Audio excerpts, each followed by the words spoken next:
Hello chess friends and welcome to Azarov's chess channel and welcome to my best chess games of all time series. So in the series, of course, I'll show you the best chess games that have been ever played in chess history, and I really needed to watch some really dynamic games after these four draws between Magnus Carlsen and Fabiano Caruana. So let's see today's game, and I'll show you a really nice game between Anatoli Karpov and Victor Korchnoi.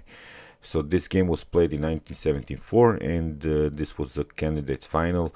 The winner of that game was supposed to play against Bobby Fischer, but that game never took place because, well, Bobby Fischer had his issues. Let me express in this way. So in 24 games, Anatoly Karpov managed to get a win against Victor Korchnoi with a result of 20 and a half against to 11 and a half.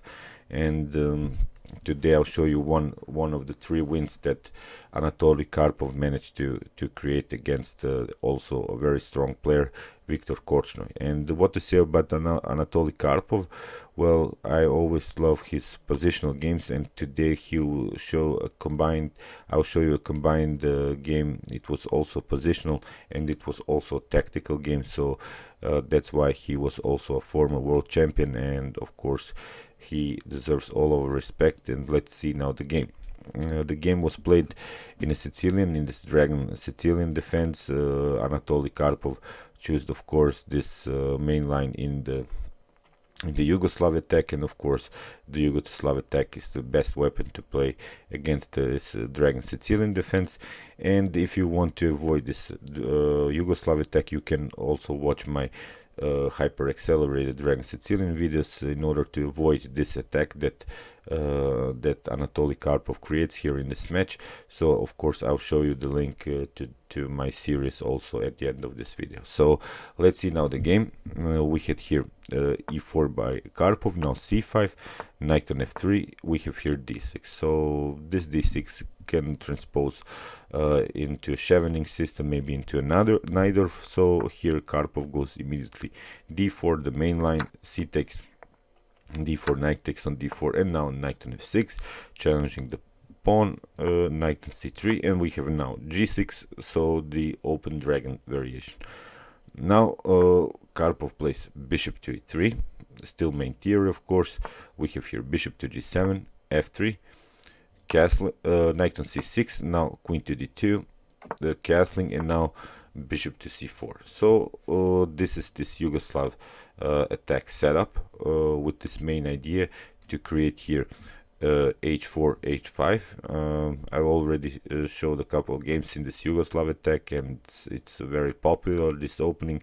So we want to basically create here this open h file, trade the bishop on h6, go with the queen here on h6, and create combined with the rook some mating threats on the h file. So that's the main idea. Now we have bishop to d7, still common theory, still both players play by book.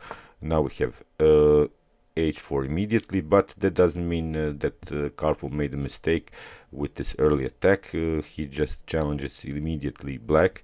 Of course, you see he's one move away from castling, so it's perfectly fine. He hasn't an unsecured king so far. He can castle when he wants, so this h4 is perfectly fine. Now we have rook to c8, and now bishop to b3. And of course, you see, black's idea is always to get somehow this bishop liberated and create here an attack on this diagonal. But well, Anatoly Karpov, as I said, was considered one of the best positional players, and in this game he won't allow Victor Korchnoi to breathe. He will not allow this bishop to play, and let's see of course the continuation of the game. Now we have knight on e5 with the preparation to play knight on c4, attacking the queen and the bishop. This is also still main theory in the Dragon Sicilian, and of course we will then have as white we have to give up our light square bishop and take the knight on c4, because as I said, our main idea is to create here this trade of bishops here on h6 and create this mating threats on the h-file. So of course we won't give up our dark square bishop. So after castling, now comes this move, knight on c4, and we have bishop on c4, rook takes on c4. So now Karpov, well, he plays the most aggressive line. Here he plays immediately h5, and you see, if g takes h5, that of course weakens the king and weakens the pawn structure around the king. So of course black will take with the knight, and of course if he doesn't take, then we have again the same idea to play bishop on h6. But of course, see, if the knight takes, then we have this g4 possibility, and this is the main attack in this Yugoslav attack, to get this knight out of this h-file, again with the same idea, bishop on h6, then after a trade of bishops, queen on h6, and try to mate. So of course after this g4 we have to deflect somehow this knight from f6, from the defense of h7. So we can do that maybe with the possible trade of knights here on d5. So that's our main idea, to deflect the knight here from the defense on h7, and then create this very deadly attack. So now we have knight on h5 and this g4 that I mentioned, and now again knight on f6. Okay, we are pawn down. Black has also the bishop pair, but that's the beauty of this Yugoslav attack. This, because you have this simply clear plan, and that's why it's always too good to play this line, because you have this main idea, trade the bishops. Although of course this game can transpose into something else, but I always love to have this clear idea in chess. So you see, black doesn't have so far attacking possibilities. Now comes this main idea to play bishop on h6. But if we play immediately bishop on h6, that's a mistake actually, because then black has this knight on e4 immediately, which attacks the queen. So if knight takes on e4, then comes rook takes on d4. So of course queen to h2 can be played, but then after rook on d1, of course we won't take with the rook. We want to stay on the h-file. So if the king takes, now we have bishop to e5, attacking the queen. We won't of course allow white to trade the bishops on g7, and then he has immediately checkmate here on h7. So after a possible f4, you can play bishop on g4. So of course with an attack on the king, and now the king is here a little bit endangered, and then you have also this immediately bishop sacrifice on b2, and if now the king takes, you can simply go queen to b6. If king comes to a1, then you have queen to d4, maybe c3, then you can simply take, and if here the bishop takes, then the king takes, but white has only this one check. If king on e8 comes, then queen to g8 is nothing special, because you can simply go king on d7, and if the queen cannot take, of course, because the rook is attacked. So if the queen doesn't take, here you see we have here 6 pawns against 3 pawns, and of course white has also this endangered king.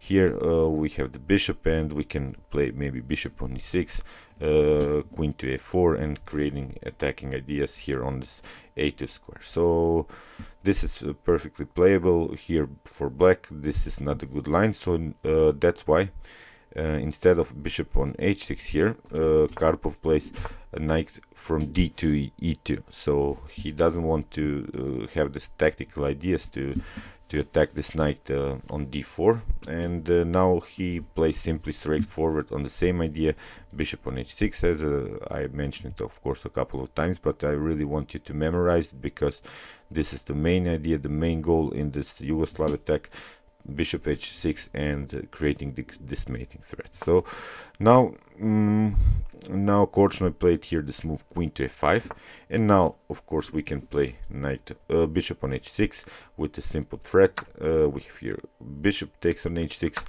and now we have queen to h6. You see, this knight is of course protecting here this h7 pawn.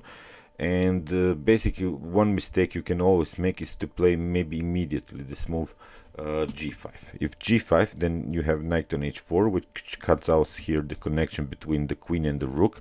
So far this is not possible, but you have maybe another plan. After rook from f on c8, you have rook on d3.